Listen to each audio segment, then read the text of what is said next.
কোলাঘাটের দেনান সংলগ্ন রূপনারায়ণ নদের চরের বেআইনি নির্মাণ 7 দিনের মধ্যে ভেঙে ফেলার নির্দেশ সেচ দপ্তরের।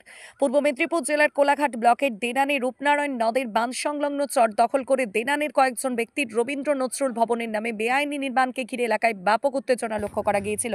ওই পরিপ্রেক্ষিতে কিছুদিন আগে গ্রামবাসীরা বিক্ষোভে সামিল হন।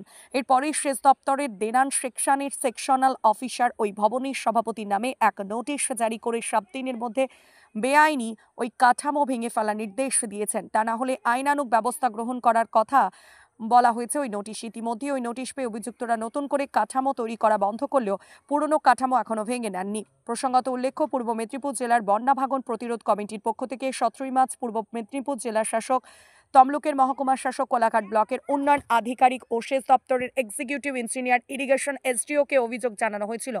গ্রামবাসীদের অভিযোগ, এলাকাবাসীদের বিক্ষোভের জেরে প্রশাসনিক তৎপরতা দেখে খুশি, তবে পুরোপুরি বেআইনি পরিকাঠামো এখনো ভাঙা হয়নি। অবিলম্বে এই বেআইনি পরিকাঠামো ভাঙানোর দাবি জানান গ্রামবাসীরা। দেখুন, এটা ২০২১ সালে শুরু হয়েছিল। তৎকালীন এলাকার মানুষ এবং ভারতীয় জাতীয় কংগ্রেসের পক্ষ থেকে আমরা অভিযোগ জানিয়েছিলাম।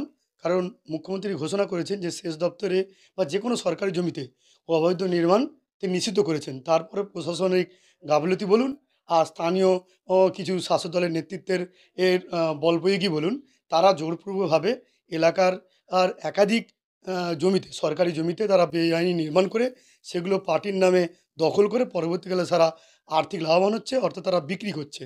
অনুরূপভাবে দেনানো একটি অবৈধ নির্মাণ শুরু হয়েছিল ২০২১ সালে। তৎকালীন এলাকার মানুষ এবং কোলাঘাট ব্লক কংগ্রেসের পক্ষ থেকে আমরা অভিযোগ জানিয়েছিলাম এবং সেচ দপ্তরের পক্ষ থেকে সেটা উপযুক্ত পদক্ষেপ নেওয়া হয়েছিল এবং স্থানীয় প্রশাসন সেটা বন্ধ করে দিয়েছিল। কিন্তু আমরা হঠাৎ দেখতে পেলাম গত সপ্তাহখানেক আগে কিছু শাসক দলের কিছু ও ছেলেরা তারা আবার দেখি না ওই অবৈধ নির্মাণটা চালু করছিল। কিন্তু যেহেতু ওর পাশে একটি ধর্মীয় প্রতিষ্ঠান রয়েছে, একটি দুর্গা মণ্ডপ রয়েছে এবং এলাকার একাধিক গ্রামের জনগণ সেখানে তারা ধর্মীয় আচার অনুষ্ঠান পালন করেন। দুর্গাপূজায়, কালী পূজা, সরস্বতী পূজা একাধিক পূজা অর্চনা হয়।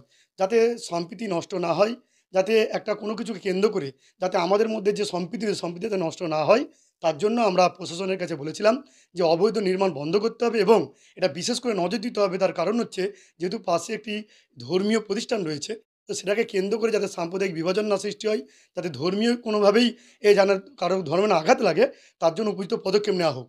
তো প্রশাসন তরফ থেকে ওখানে এই নোটিশ টাঙানো হয়েছে। কিন্তু প্রশাসনের কাছে আমাদের দাবি কোলাঘাট ব্লক কংগ্রেসের পক্ষ থেকে যে এই নির্মাণটি, অবৈধ নির্মাণটি নির্মূল করে দেওয়া হোক, অর্থাৎ ভবিষ্যতে যাতে এটাকে কেন্দ্র করে কোনো বিশৃঙ্খলা সৃষ্টি না হয়, তার জন্য কঠোর পদক্ষেপ নেওয়া হোক এবং অর্ডার করে যাতে ওটা নির্মূল করে দেওয়া যায় এবং পুরো ভেঙে দেওয়া যায়, তার উপযুক্ত পদক্ষেপ নেওক। তার কারণ কোনোভাবেই কোলাঘাটের সম্প্রীতি নষ্ট করা যাবে না। কারণ আমরা হিন্দু, মুসলিম, শিখ, ইসাই সকলে ভাই ভাই থাকি। আমরা যাতে মিলেমিশে থাকতে পারি এবং সম্প্রীতিতে বজায় থাকে, তার জন্য কোলাঘাট ব্লক কংগ্রেসের পক্ষ থেকে সেচ দপ্তর আধিকারিক এবং স্থানীয় প্রশাসনের কাছে আমরা উপযুক্ত পদক্ষেপের দাবি জানাই।